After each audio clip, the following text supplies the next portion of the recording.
얼마 전 나는 등기우편을 보내려고 우체국에서 줄을 서 있었다. 창구의 직원은 중년의 여성이었는데 자신의 일에 실증이 난 사람처럼 보였다. 우편물에 무게를 달고 영수증을 발행하는 단조로운 작업이 되풀이되는 일을 그녀는 하루 종일 하는 것이다. 그래서 나는 생각했다. 저분이 나를 좋아하게 만들어 볼까? 저 사람에게서 근사한 부분이 뭐가 있을까? 어렵지 않게 찾을 수 있었다. 그분이 내가 준 봉투의 무게를 재는 동안 나는 진심을 담아 말했다. 우와, 저도 선생님처럼 머릿결이 좋고 풍성했으면 좋겠어요. 와, 진짜 부러워요. 그녀는 약간 놀란 표정으로 나를 올려다보았다. 그녀의 얼굴에 미소가 번지고 있었다. 아, 그래요? 아유, 옛날만큼은 못해요. 그녀는 겸손하게 말했고 나는 그래도 여전히 너무 아름답고 멋지다고 말했다. 그녀는 정말 기분이 좋아 보였다. 그 후에 우리는 잠시나마 사소한 대화를 즐겼고 일을 다 마치고 되돌아 나올 때 그녀가 마지막으로 했던 말은 사실 젊었을 때 제 머릿결을 부러워하는 친구들이 많긴 했거든요. 였다.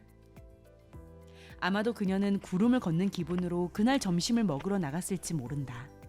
그날 저녁엔 잠들기 전에 거울을 보면서 스스로도 자신의 머릿결을 흐뭇하게 바라보았을지도 모른다. 안녕하세요. 백억종입니다. 오늘은 인간관계론의 한 페이지로 시작해 보았습니다. 여러분, 사람들이 나를 보자마자 좋아하게 만드는 방법이 있을까요? 있습니다. 그건 바로 자신이 중요한 사람이라는 느낌을 갖도록 만드는 것입니다. 아마도 이 영상을 보시는 대부분의 구독자분들이 데일 카네기의 인간관계론을 한 번쯤 읽어보셨을 겁니다. 책에서 가장 중요한 메시지였던 그 사람으로 하여금 스스로가 중요한 사람이라고 느끼게 하라 라는 조언을 이미 알고 계실 겁니다. 그러나 우리가 바쁘게 생활하다 보면 이 인간관계의 절대 원칙을 잊어버리기 쉽기 때문에 저는 다시 한번 이 원칙을 강조하고 싶어서 이야기해 보려 합니다. 인간 행동의 가장 중요한 하나의 법칙이 있다. 그 법칙을 따른다면 우리는 어떤 위험에도 봉착하지 않을 것이다. 하지만 그 법칙을 어기는 순간 우리는 끝없는 난관에 봉착하게 될 것이다. 언제나 다른 사람으로 하여금 자신이 중요한 사람이라는 느낌을 갖도록 만들어라. 인간 본성의 가장 깊은 곳에 자리 잡고 있는 원리는 바로 인정받고 싶은 갈망이다. 저의 이야기를 해보겠습니다. 저에겐 몇 개의 집이 있는데요. 그 중에 가장 사랑하는 집이 있습니다. 7년 전 마련했던 타운하우스인데 마당과 숲속 뷰가 멋진 집이었죠. 이 집을 처음 보는 순간 평생 살아야겠다는 생각으로 바로 계약을 했었고 인테리어를 새로 하는데도 비용과 정성을 아끼지 않았습니다. 타일, 조명, 심지어 작은 수전 하나까지도 제가 직접 발품을 팔며 마음에 쏙 드는 걸 사다가 붙이고 블라인드에 새겨진 그림도 직접 그려넣을 정도였죠. 이 집에서 사랑하는 아이들도 태어났고 여기저기 아장아장 걷는 아이들의 추억이 묻어있는 그런 정말 소중한 집이었습니다. 그런데 제가 여러 가지 사업을 하면서 육아까지 병행하다 보니 출퇴근 동선 20분이 아쉬워지는 생활이 이어졌죠. 고민 끝에 어쩔 수 없이 사무실과 학원 바로 3분 거리에 있었던 원래의 아파트로 이사를 오게 되었습니다. 정이 많이 든 타운하우스는 팔지 못하고 그 후론 전세로 다른 가족들에게 내주게 되었죠. 언제라도 제가 다시 들어가 살 생각이 있었기에 전세 가격을 높게 받게 되면 다 빚처럼 느껴져서 주변 시세보다 2, 3억이나 싸게 내놓았습니다. 당연히 많은 분들이 집을 보러 오기 시작했죠. 그런데 이분들이 집을 구경하면서 문제점부터 나열하기 시작하는 겁니다. 올수리를 했다 하더라도 7년 이상 지났기에 마당이며 욕실 흰옥기탕이며 수리할 부분들이 있었는데 이에 대해 불평하는 말투로 말씀하시는 분들이 있었습니다. 아유, 이거 흰옥기탕 안에 이거 곰팡이 아니에요? 몸에 이거 진짜 안 좋은데 새 걸로 갈아주시나요? 마당에 잡초가 많네요. 사람들 불러서 정원 정리 싹 해주셔야겠어요. 저기 비가 많이 오면 뚝이 무너지진 않으려나? 아유, 마당 있는 집은 이런 게 골치 아파. 여기 컨센트도 빠져있고 이쪽은 타일도 부서져 있네요. 수리해야 될 부분이 많네요. 저희가 들어오면 이거 싹 고쳐주시는 거죠? 옆에 서 있던 저는 왠지 이런 분들께 제 집을 내주기 싫어졌습니다. 저에겐 전세금이 급한 것도 아니었고 무엇보다 하나하나 정성으로 꾸민 집에 불평부터 먼저 시작하니 저도 기분이 좋지 않았죠. 알고 보니 수리할 곳이 많다는 불평을 늘어놓음으로써 전세금을 조금 더 깎아보고 싶은 생각을 가지고 계셨던 겁니다. 그렇게 몇 팀이 가고 어느 날 어느 젊은 부부가 집을 보러 오셨죠.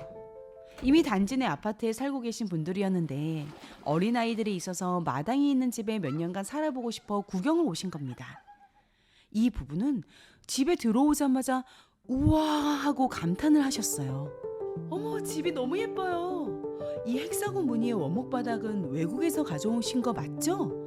이거 진짜 귀한 거라고 알고 있는데. 여보, 여기 마당에 좀 와봐. 여기 꽃나무들 너무 예뻐.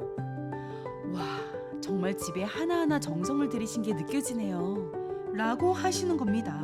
저는 속으로 아이고 알아봐 주시네 하면서 그동안 다른 분들께 집을 보여주면서 가지게 됐던 경계심이 누그러졌습니다. 집의 가치를 아는 이분들이 이곳에 살면 좋겠다라는 생각도 당연히 하게 되었죠. 그 후에도 집과 집에 들인 정성을 칭찬하면서 계약을 하고 싶다고 하셨습니다. 그런데 중요한 건 그 다음입니다. 어떻게 되었는지 아시나요? 결국 저는 가장 많은 부분의 인테리어 보수 공사를 이분들이 입주하시기 전에 해드리게 되었습니다. 조금 마모되었던 안방 욕실의 타일은 멋진 대리석으로 싹 교체해드렸고 마당 데크며 주방 타일까지 그분들이 조심스레 이것만 조금 고쳐주시면 안 될까요? 했던 항목들뿐 아니라 시키지도 않은 것까지 제 스스로 비용을 들여 다 수리를 해드린 겁니다. 이미 제 마음속에는 이 예쁜 가족들이 아무런 불편함 없이 우리 집에서 행복하게 사시면 좋겠다. 그리고 나중에라도 이 집을 사고 싶다고 하시면 시세보다 훨씬 싸게 드려야지 라는 생각까지 이르게 되었습니다. 비난과 불평이 아닌 칭찬과 따뜻한 말이 저의 마음을 움직였고 그분들은 본인들이 원하는 것 이상을 결국 얻게 된 거죠. 여러분, 저에겐 자주 떠올리는 이야기가 하나 있습니다. 바로 햇님과 바람 이야기죠. 지나가는 나그네의 외투를 벗기는 건 거센 바람이 아니라 따스한 햇님이라는 이야기를 항상 제 마음속에 새기고 있습니다. 이직률이 높은 입시학원이란 사업에서 10년 이상 근무하는 강사분들이 많은 것도, 온라인 커머스 회사의 창립 멤버들이 여전히 남아있는 것도, 고1 때 들어오면 고3까지 그만두지 않고 학생들이 저의 수업을 이어나가는 것도 어쩌면 제가 무의식적으로 이 햇님 전략을 쓰고 있기 때문일지 모릅니다. 데일 카네기도 말합니다. 비난은 아무런 쓸모가 없다.